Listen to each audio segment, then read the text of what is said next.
Pegando esse gancho, já te contando outro caso, de um familiar muito despreparado, de um ser humano despreparado. Então era o casal feliz, o marido e a mulher. Eles eram o segundo casamento um do outro, e aí tinha um contexto social complexo, porque o filho do outro casamento, com a filha do outro casamento, não dava muito bem entre eles, mas eles eram amores da vida um do outro. Foram as almas gêmeas que se encontraram depois dos 40. Aí, a esposa inicia um câncer de mama, trata, 1 ano, volta, trata, 2º ano, melhora.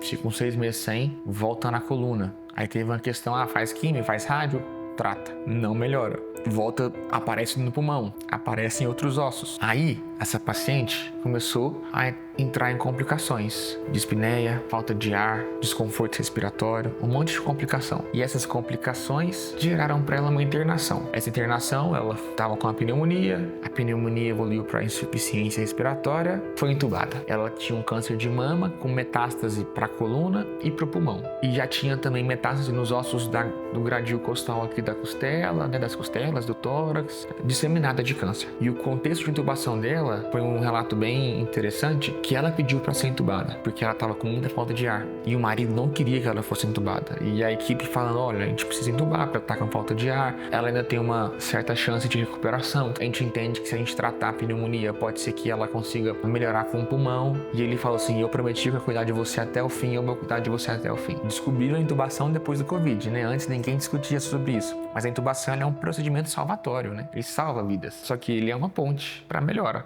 Um procedimento complexo que deve ser feito por um médico capacitado. O problema do Covid é que quem era entubado era só quem era grave e a doença matava muito, tinha uma alta taxa de mortalidade dos doentes graves, e porque não tinha médico suficiente para aquele tanto de doente. Então, muitos médicos mal preparados tiveram que ir para a linha de frente de maneira abrupta, e aí se tem uma alta taxa de intubações não perfeitas. E aí você tem mais complicações, né? Então, ela foi entubada. E melhora, não melhora, melhora, não melhora. E aí foi feito um segundo exame. E aí viu-se que o pulmão dela estava inteiro tomado de câncer. Câncer no pulmão inteiro. Então a equipe decidiu então fazer uma traqueostomia, que é tirar o tubo da boca e botar aqui na garganta. Porque com aquela carga de doença, se entendia que não era mais plausível ela conseguir respirar sozinha. Pelo menos não num período curto de tempo. E aí assim foi feito, fez a traqueostomia. E ela não melhorava, então entendeu-se que as pioras dela eram por evolução da doença de base. Aí acionaram a comissão de cuidados paliativos, aí foi quando